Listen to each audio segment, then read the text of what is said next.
Ce matin, on va comprendre la force que Dieu nous donne.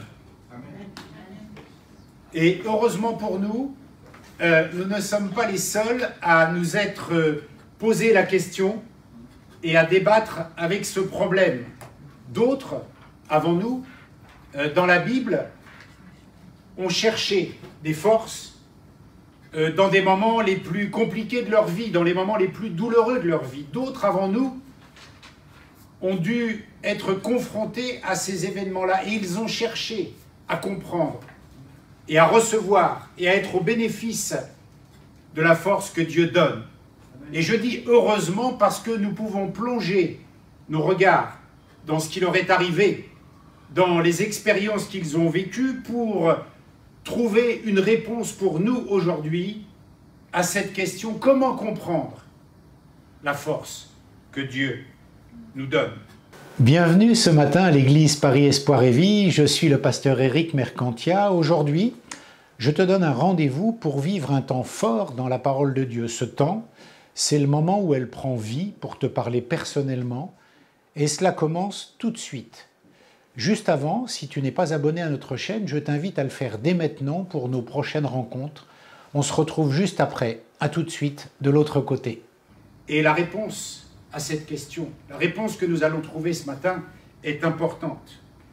Élie, par exemple, Élie, malgré sa victoire éclatante sur les prophètes, eh bien, vous trouverez ça dans le premier livre des rois au chapitre 19 et au verset 8, après avoir vécu un moment de triomphe avec les prophètes de Baal, il en vient à se retrouver dans le désert et il manque de force. Il n'a plus de force. Il est à bout. Alors Dieu va intervenir. Je vous lis le verset du passage. La Bible nous dit: il se leva, mangea et but avec la force que Dieu lui donna cette nourriture.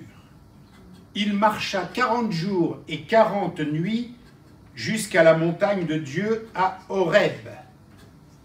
Waouh! Il a mangé un plat. Dieu lui a donné des forces. Il a eu des munitions pour 40 jours. Pour 40 jours. Il a manqué de force et Dieu lui a dit: prends des forces. Prends des forces.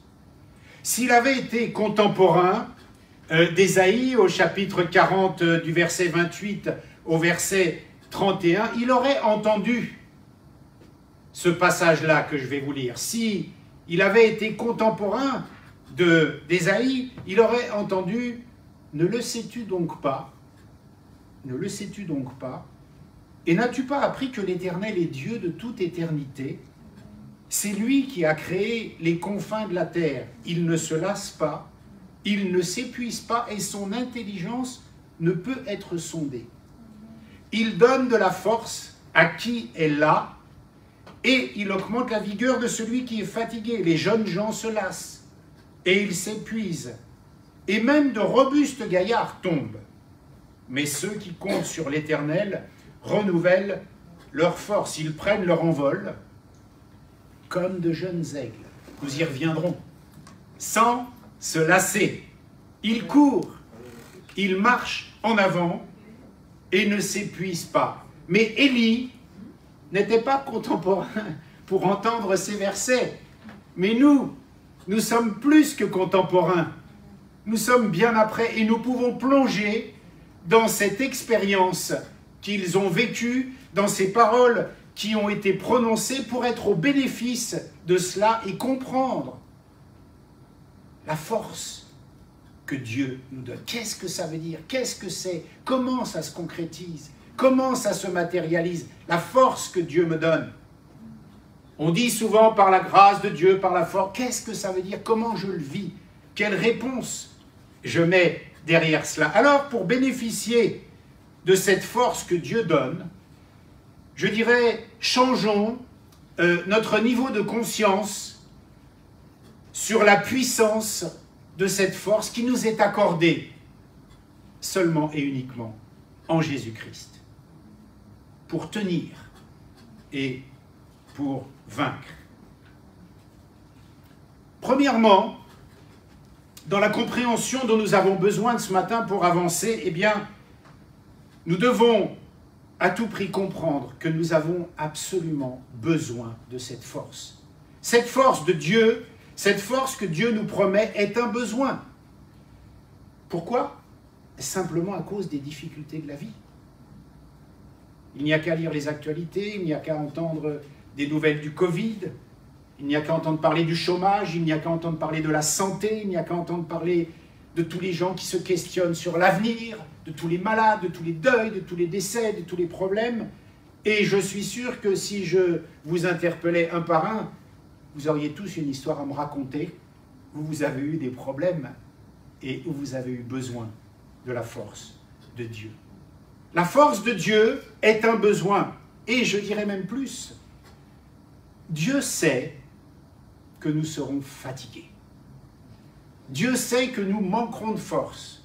Matthieu, chapitre 11, verset 28, nous dit « Vous qui êtes fatigués, vous qui êtes chargés », ça veut donc bien dire que Dieu prend conscience et a conscience du fait que nous manquions de force par rapport à la vie. Amen. Cette force est un besoin et Jean 3,16. Dieu a tant aimé le monde qu'il a donné son Fils unique, Jésus-Christ, afin que quiconque croit en lui ne périsse point, mais qu'il ait la vie éternelle. Nous dit quoi? Nous dit que ce combat-là, ce combat des forces dont on a besoin, a déjà été mené, a déjà été gagné, la victoire a déjà été remportée. Il sait de quoi il parle quand il parle des forces dont nous avons besoin pour vivre. Dieu sait de quoi il parle. Ce n'est pas comme quelqu'un qui a lu un ou deux bouquins sur un sujet et qui se prétend être un expert. Dieu a donné son Fils pour dire « Je comprends ce problème-là et tellement je le comprends, tellement je sais que tu n'as pas de force, tellement je sais que les choses sont impossibles pour toi. Voilà, je paye la note, je paye l'addition. » Et de plus, l'omniscience de Dieu lui donne l'ampleur de la bataille à mener. Vous savez, il n'y a que Dieu qui peut savoir ce qui nous attend. Il n'y a que Dieu qui peut voir clairement les choses spirituelles que nous ne voyons pas et les horreurs qui sont fomentées contre nous. Tout ce qui est trafiqué contre nous, Dieu seul le sait. C'est pour ça que nous avons besoin de cette force. La Bible nous apprend que pour tenir devant ce qui agit dans le monde invisible, Jésus ne dit-il pas « Satan vous a réclamé pour vous cribler comme le froment ». Comment il sait ça? Comment il sait ça? Parce qu'il a la connaissance, l'ampleur du combat qui est mené et a mené et qu'il a mené et qu'il a gagné. Lui seul a ça. Lui seul a ça. L'ampleur de ce combat dans la vie où nous ne sommes qu'un souffle. Et je dirais que nous, êtres humains, il nous faut, parce qu'on est charnel, on est humain, il nous faut du surnaturel. Et ce surnaturel, nous ne l'avons pas, naturellement. Ce surnaturel dont nous avons besoin, nous ne l'avons pas naturellement. N'en déplaise à certains qui disent que toutes les forces sont en l'homme, tout le secours est dans l'homme, je suis maître de mon destin, je suis maître de mon avenir, je suis maître de ce que je fais, ni Dieu ni maître, je fais ce que je veux. Ouais, on en reparlera le jour de ta mort. Dieu sait que nous avons besoin de cette force. Alors, la force est un besoin face à cette vie visible et face à cette vie invisible. Maintenant, j'aimerais parler d'autres choses par rapport à cette force. Cette force, elle a une source miraculeuse, surnaturelle. Elle ne vient pas de nulle part. Elle ne sort pas de nulle part. Ésaïe, chapitre 28, je crois, je vous ai donné la référence, verset 31. 40, oui, tout à fait. 40, 28 à 31. La Bible nous apprend quelque chose d'important. Nous l'avons vu lorsque nous avons étudié les principes spirituels. Nous savons qu'il existe le principe de la semence. Restez avec moi, vous allez comprendre le rapport avec la source. Tout se reproduit, nous dit Genèse au chapitre 1, versets 11 à 12, tout se reproduit selon son espèce. Tu plantes une graine, il sort le fruit de cette graine. Il n'est possible de se reproduire que en ce que l'on est. Si ma force est en lui, si ma force est en lui, verset 31, je ne me fatigue pas, puisqu'il est ma source. Je dis bien si ma force est en lui. Et comme tout pouvoir lui a été donné, pourquoi je produirais un autre fruit que la graine qui est en moi? Pourquoi je produirais une graine sans force, puisque la source de cette force, c'est Dieu, et la Bible nous dit que je puise à cette force. Pourquoi, si tel est le cas, pourquoi, si la parole de Dieu est la vérité, pourquoi je produirais un autre fruit, un fruit sans force, que la graine qui a été plantée en moi, qui vient de la source à laquelle je m'abreuve? Pourquoi? Si tu plantes une tomate dans ton jardin et qu'il te pousse une patate, il y a un problème. Cherchez l'erreur. Cherchons-la ensemble. J'ai planté une tomate, j'ai eu une patate. Trafic, antigénique, complotisme. Qu'est-ce qu'il s'est passé? Non, la loi de la nature, la loi de la semence nous apprend dès Genèse que chaque semence se reproduit en son fruit. Si ma source pour cette force est en Dieu, qui est la source de la force que Dieu donne, bien évidemment, eh bien, je ne produis pas un autre fruit qu'un fruit qui bénéficie de cette force. Et tu n'as peut-être jamais pris le temps de réfléchir quand tu dis « Dieu me donne la force ». Oui, est-ce que tu fais tout ce raisonnement? Est-ce que tu as fait tout ce raisonnement? J'ai besoin de cette force? Oui, c'est sûr, on le sait tous. Ça, il n'y a pas de problème. La source de cette force, où est-elle? Elle est en Dieu. Elle est en Dieu. Alors pourquoi, puisqu'elle est en Dieu et qu'il est ma source, je produirais une autre forme de fruit? Pourquoi? Et on peut se poser une question supplémentaire. Quelle est la nature de cette force? Cette force, n'en déplaise à certains, comme je l'ai dit tout à l'heure, elle ne provient pas de notre volonté. Elle ne provient pas d'une science humaine. Elle ne provient pas de la vigueur. Elle ne provient pas, des résolutions que je peux prendre. Parce que tout cela, c'est limité, tout cela, ça a un temps. Cette force-là, sa nature est en Dieu. Amen. Celui qui croit que en lui, j'ai la volonté, j'y arriverai. Un jour, tu manqueras de force. Un jour, tu vieilliras. Un jour, les choses ne se passeront pas comme tu l'avais raisonné. Un jour, malgré tes compétences en sciences humaines, tout cela aura une limite. Tout cela aura une limite, parce que la nature de la force que Dieu nous donne, et pour la comprendre, nous avons besoin de comprendre cette nature. C'est un esprit de puissance qui nous revêt, selon Actes 1, chapitre 8. C'est un esprit de puissance qui nous revêt. C'est pas qui sort de nous, qui a toujours existé, qui nous revêt. Amen. Est-ce qu'on croit encore bien à cela? Est-ce qu'on croit encore bien à cela? Est-ce qu'on est encore bien convaincu que c'est un esprit de puissance, la nature de cette force que j'ai en Dieu? Parce que pour la comprendre, il faut disséquer tout ce que nous disséquons ce matin. Pour comprendre cette force. Cette force, elle va dynamiser tout mon être intérieur. Elle va dynamiser tout mon être intérieur. Et beaucoup de gens croient avoir cette force. Mais la Bible nous dit que cette force, elle est uniquement donnée en Jésus. Uniquement. Tu peux la chercher dans des bouquins, dans des théories, dans des philosophies, dans ton entraînement à la salle de sport, si tu veux. Cette force-là, elle est uniquement donnée en Jésus-Christ. Voilà, il n'y a pas de condition. Il n'y a pas de condition. Et peut-être que ton esprit est en train de te dire, mais on sait tout cela, on sait bien que notre force, ce n'est pas nous, la force est en Dieu.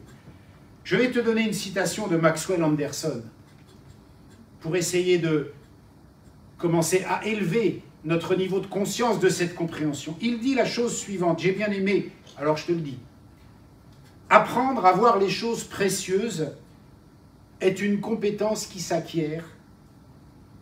Cela commence par la prise de conscience que ce qui peut paraître évident au premier abord ne l'est pas nécessairement.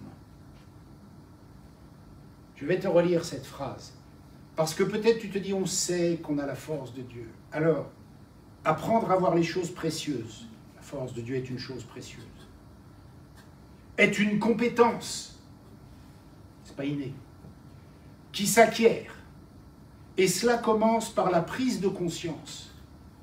Prendre conscience que ce qui peut paraître évident au premier abord ne l'est pas nécessairement. À méditer, si tu te dis, mais je connais cette force, je sais que Dieu me donne la force, médite. Ce qui paraît évident au premier abord ne l'est peut-être pas, forcément. Et puis, dans une réflexion sur la force que Dieu nous donne pour comprendre, la force que Dieu nous donne, eh bien, les conditions, les garanties, les conditions d'obtention de cette force sont importantes aussi. Parce que, malheureusement, pour notre nature charnelle, elle n'est donnée qu'à ceux qui se confient en l'Éternel. Il n'y a pas le choix. Si tu veux cette force, il faut se confier en Dieu. Ça coupe court à tous les autres débats. Si tu veux cette force, tu dois te confier en Dieu. Parce que c'est lui qui la possède. Et le verset 29 nous dit que la condition, eh bien, c'est d'être humble. Parce que il n'y a que quelqu'un de humble qui ne peut reconnaître que son incapacité. Il n'y a que quelqu'un de humble qui peut dire « ça y est, je suis au bout, je n'ai plus de force ». Il n'y a que l'humilité qui nous fait dire ça. Autrement, on peut dire « je vais y arriver, quoi qu'il arrive, je l'écraserai, je le tuerai, mais j'y arriverai, je marcherai dessus ».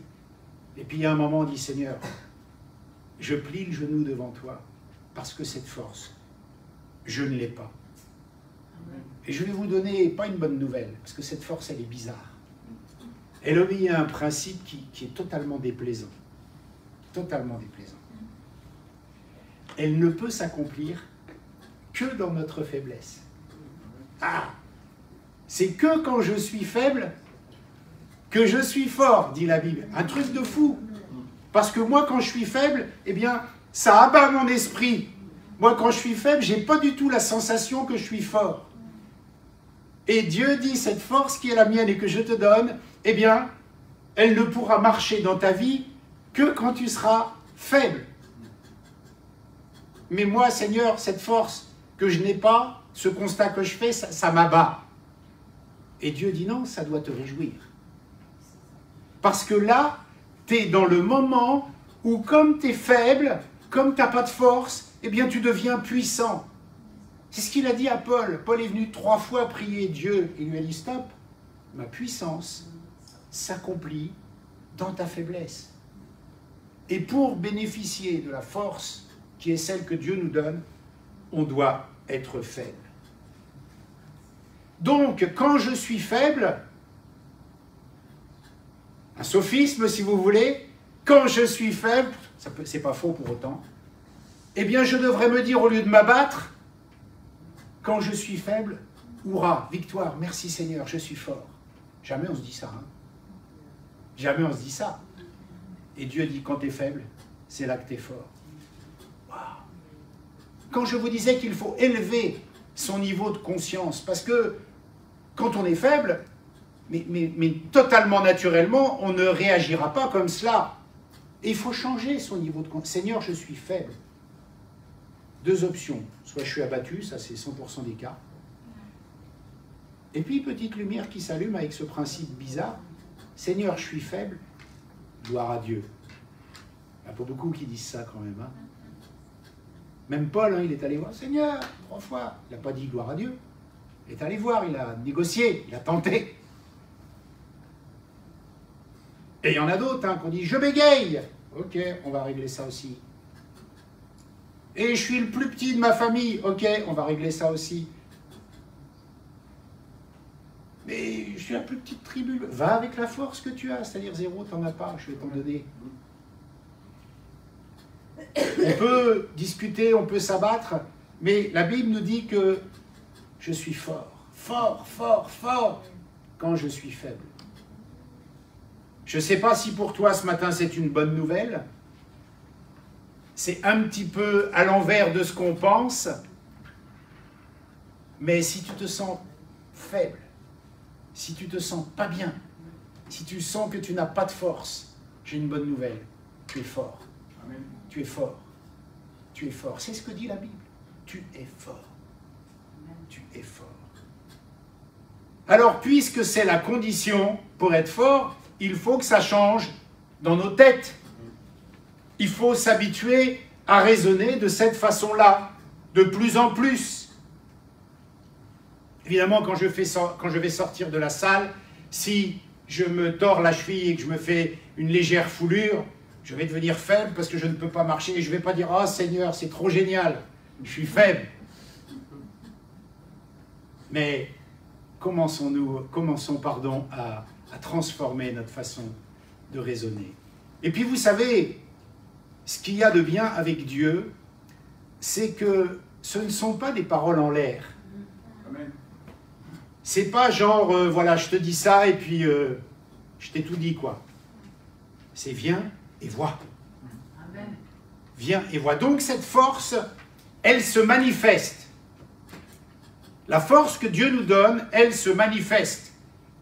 Et le chapitre que nous avons lu, enfin le passage, pardon, que nous avons lu dans Ésaïe, nous dit que ceux qui n'ont pas de force, eh bien, ils prennent leur vol comme l'aigle. Court et ne se lasse point. Marche et ne se fatigue point. Et ce, quel que soit leur âge. Quelques capacités de l'aigle. Vous vous souvenez, il y a quelque temps, j'avais pris cet exemple de la vie d'un aigle qui, vers 40 ans, eh bien, pour survivre, parce qu'il arrive au terme de ses capacités, de ses forces, il doit s'élever en altitude et aller plus haut et passer 5 mois à l'isolement pour refaire son bec et ses griffes, parce qu'autrement il ne vivra pas plus longtemps. Et là, s'il refait son bec, ses griffes, il pourra rechasser, se nourrir, il se donne, on va dire, 40 ans de plus à vivre, parce que là, il est au bout de ses forces. Et la comparaison avec l'aigle, elle est là, parce que quand je suis au bout de mes forces, quand je n'ai plus de force, il faut pourtant en retrouver des nouvelles qui ne sont pas en moi et que Dieu me donne. Alors je suis, par moments de ma vie, un peu comme l'aigle. Je suis au bout. Et si je ne suis pas régénéré, eh bien, je ne vais pas pouvoir chasser, je ne vais pas pouvoir manger, je ne vais pas pouvoir continuer. Je vais arriver au bout. Et c'est là que la Bible dit « Je te régénère comme l'aigle. Je te régénère comme l'aigle. » Un peu comme quand Dieu nous propose de croire en sa parole. Un peu comme ça. Et puis, on a des caractéristiques de l'aigle, hein, j'en ai 50, mais je vais m'arrêter à 3. L'aigle a une vision à 360 degrés que nous n'avons pas. Et quand on a une vision à 360 degrés, eh bien nous voyons des choses que les autres ne voient pas. Et c'est bien parce que quand on est régénéré comme l'aigle, Dieu nous propose de voir des choses que les autres ne voient pas. Et forcément, quand on leur dit, ils nous prennent pour des fous. Mais nous, on les voit parce que la parole le dit et parce que la parole nous les révèle. Et comme nous sommes des enfants privilégiés de Dieu et que Dieu nous aime, il nous fait voir des choses à 360 degrés, comme l'aigle. Et moi, je vois des choses que les gens ne voient pas. Toi, tu vois des choses que les gens ne voient pas. Et quand tu leur dis, je vois ça, ils te disent, tu es fou. Et là, tu peux leur répondre, c'est normal. La croix est une folie pour celui qui périt. C'est normal. Un jour, sur un commentaire, sur une vidéo de YouTube, quelqu'un a mis, je crois que c'était le message sur le sang de la croix, ou je ne sais plus. Elle dit, mais c'est n'importe quoi, c'est de la folie d'avoir encore des propos comme ça. Et j'ai dit justement, ma réponse a été celle-là. Mais c'est bien ce que vous dites, parce que c'est ce que Dieu déclare. La croix, parler de la croix, c'est une folie. Je lui ai dit, mais ce que vous ne savez pas, madame, c'est pour ceux qui périssent. Pas pour moi qui en parle. Pour ceux qui périssent. Je vois des choses à 360 degrés, comme l'aigle. Ces choses, elles sont cachées pour les autres, mais Dieu me les révèle. Amen. Et une autre capacité, enfin une autre caractéristique de l'aigle, il est bizarre cet aigle, il ne fréquente que des aigles. L'aigle ne fréquente que des aigles. Ouais. Il est chauvin. Non. Il y a des études qui sont faites et qui disent que nous sommes le produit des 5 personnes que nous fréquentons le plus. C'est-à-dire que tu fréquentes 5 personnes, le plus, je ne sais pas, ton oncle, ta tante, ton copain, ce que tu veux, eh bien toi, tu vas être la moyenne de ces 5 personnes. Voilà. Quel est le rapport, Eric, entre l'aigle, je fréquente, je comprends, je vais te le dire le rapport.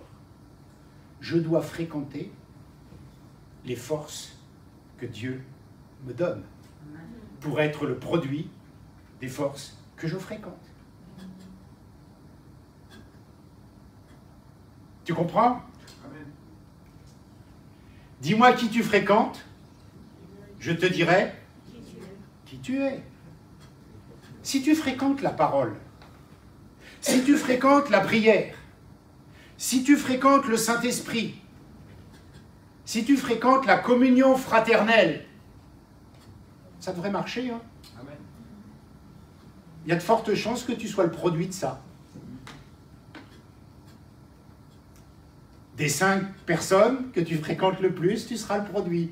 Tu fréquentes alors la prière, ce n'est pas une personne, mais si tu fréquentes le Saint-Esprit, la prière, la communion fraternelle, la méditation, tout ce que tu veux dans la parole, il y a de fortes chances que tu sois le produit de cela.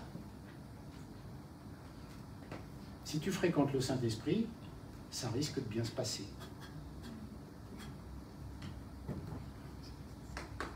Le temps passé avec Dieu me vide de ma propre faiblesse et me remplit de la force Amen. De Dieu. Comment je peux asseoir ce que je dis? Parce que je fais une belle déclaration là. Quel est le verset qui... Eh bien, Luc, chapitre 22, versets 42 à 44 nous dit quoi? C'est Jésus qui prie.